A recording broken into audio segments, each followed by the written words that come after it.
From the National Press Club in Washington, D.C., this is Rewind.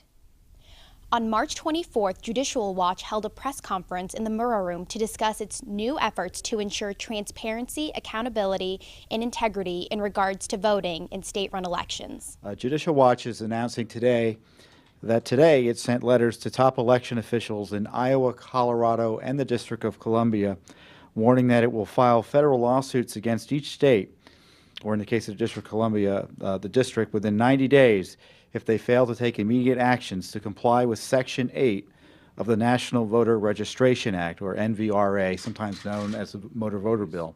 In each state and the District of Columbia, the letters advise the election officials of specific evidence gathered by the organization indicating that the jurisdictions are failing to comply with the voter registration list requirements under Section 8 of the NVRA.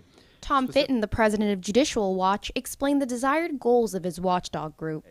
Specifically, we asked that they conduct or implement a systematic, uniform, non-discriminatory program to remove from the list of eligible voters the names of persons who have become ineligible to vote by reason of a change in residence, complete this program no less than 90 days prior to the November election, conduct or implement additional routine measures to remove from the list of eligible voters the names of persons who have become ineligible to vote by reason of death, change in their residence, or disqualifying criminal conviction, and to remove non-citizens who have registered to vote unlawfully.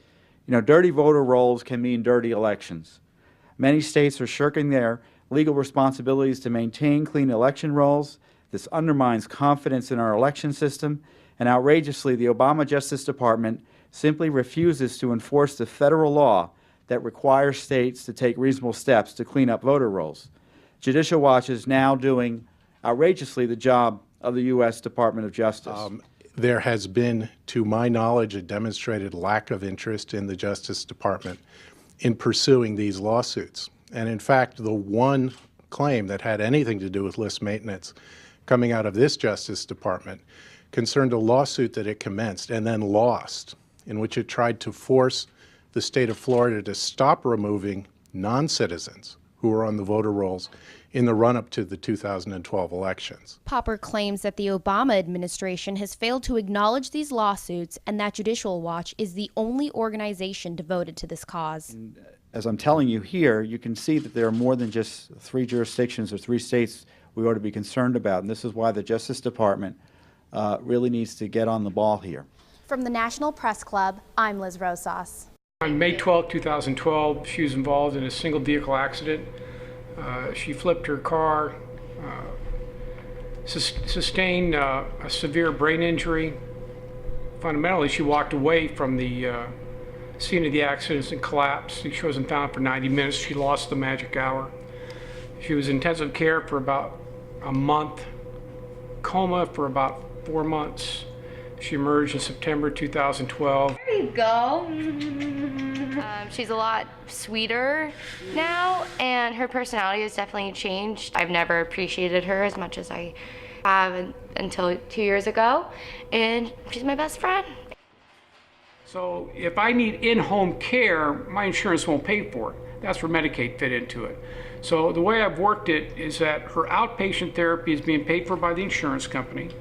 Her in-home care, which is a certified nurse's assistant, she comes in 4 nights a week for 8 hours, so my wife and I get sleep. Virginia is one of the states that has not elected to expand Medicaid coverage.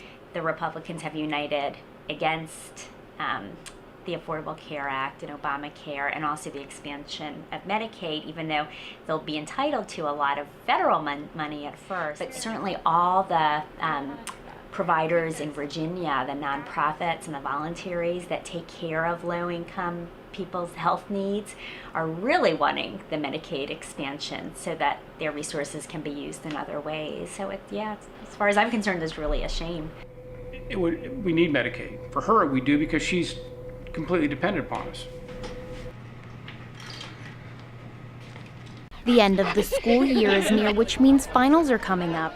Stressed students had the opportunity to pet and play with therapy dogs on the quad today as a way to de-stress.